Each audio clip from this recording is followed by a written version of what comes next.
Les étudiants de Fouillol, déterminés à mettre un terme aux agressions et aux rackets qui se multiplient depuis plusieurs semaines au sein de l'université. Après la mobilisation d'hier et une nouvelle tentative d'effraction, ils ont constitué ce matin des commissions de réflexion, des cellules pour trouver des solutions face à l'insécurité aux abords et à l'intérieur de leur établissement. Jérôme Boékas et Jean-Marie Mavounzi. Ce matin, ce sont les policiers qui étaient à l'entrée de l'université. Des discussions comme celle-là, ils sont nombreux à en avoir. Certains vont en cours avec la peur au ventre. Pire encore, pour ceux qui étaient présents au moment des agressions de mardi. Nous avons rencontré une étudiante qui revient sur les faits. Elle a voulu préserver son identité de peur des représailles. On était tranquillement dans l'amphi, assis, en attendant le prof pour commencer le cours. Et des énergumènes sont rentrés, cagoulés, armés, à couteaux, ciseaux, et ont pris 2 ordinateurs. On a peur et surtout que maintenant, on se demande, les agressions étaient à l'extérieur, autour de l'UAG, maintenant dans l'amphi. Ces étudiants ont l'appui d'un des doyens de l'université, car il est vrai que ce ne sont pas seulement les élèves qui peuvent être la cible d'actes de vandalisme. Si ces jeunes-là ne peuvent pas travailler en sécurité, on voit bien que ça aura une conséquence immédiate sur l'avenir du pays. La mobilisation est là, c'est que nous ne marchons pas dans les rues, mais c'est vrai qu'aujourd'hui nous voulons avoir des bagages et préparer l'entretien que nous aurons samedi. À bien regarder, l'université est située dans une zone dite sensible. On peut y accéder très facilement, trop facilement. Pas de fouilles, pas de badge, rien. En faculté de sciences, les voitures sont filtrées, mais on peut tout de même passer à pied. Du côté de la fac de droit, l'accès reste carrément ouvert à tout vent. Il n'y a même pas de barrière. En moins de 10 secondes, le tour est joué. On est devant l'amphithéâtre. Nous ne pouvons pas procéder à la fermeture, la ceinture de l'établissement, puisqu'il y a d'autres établissements publics qui cohabitent avec nous sur le campus, ou nous cohabitons avec eux, puisque nous les avons trouvés là. Alors, l'idéal eût été que l'établissement soit complètement fermé. Mais pour cela, il faudrait qu'il y ait que l'établissement qui se trouve là, les phares et balises, puisse être transféré ailleurs. C'est ça, un monde idéal eût été celui-là. Même si la situation n'est pas réglée, il y a des nouvelles encourageantes pour les étudiants. Un des voleurs a été arrêté hier. 3 suspects ont été identifiés. Ils sont considérés comme les auteurs de ces agressions et vols de ces derniers jours. Pascal Safache, le directeur de l'université Antilles-Guyane, est avec nous en direct par téléphone depuis la Guyane. Pascal Safache, bonsoir. Oui, bonsoir.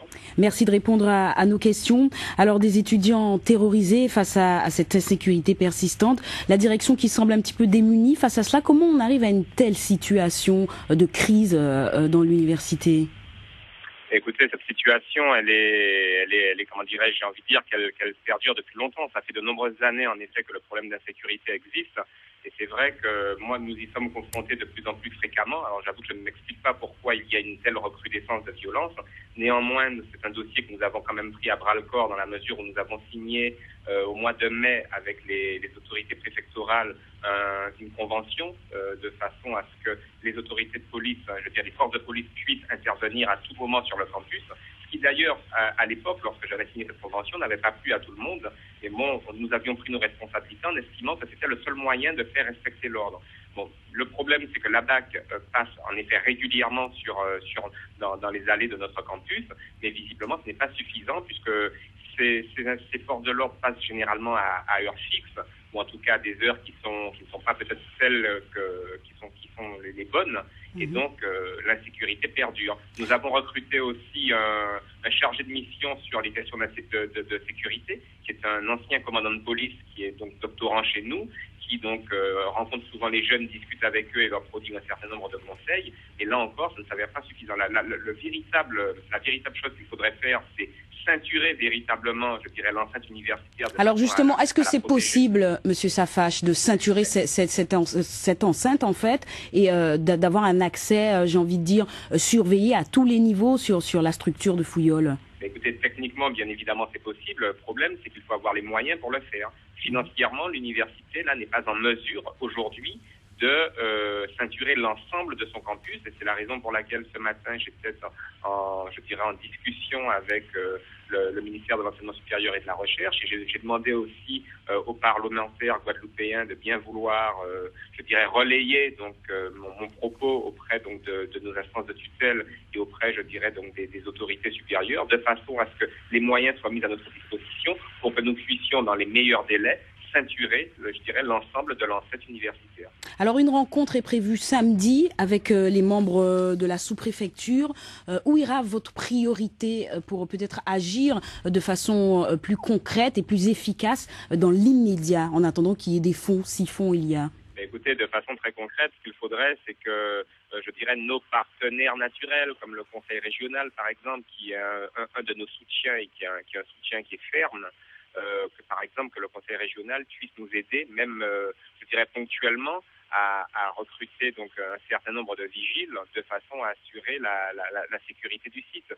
Si très concrètement et très rapidement nous pouvions recruter par exemple entre 5 et 8 vigiles, ceci permettrait déjà, à mon avis, de dissuader déjà les voyous, et puis psychologiquement ça aurait aussi un effet relativement apaisant sur la communauté universitaire.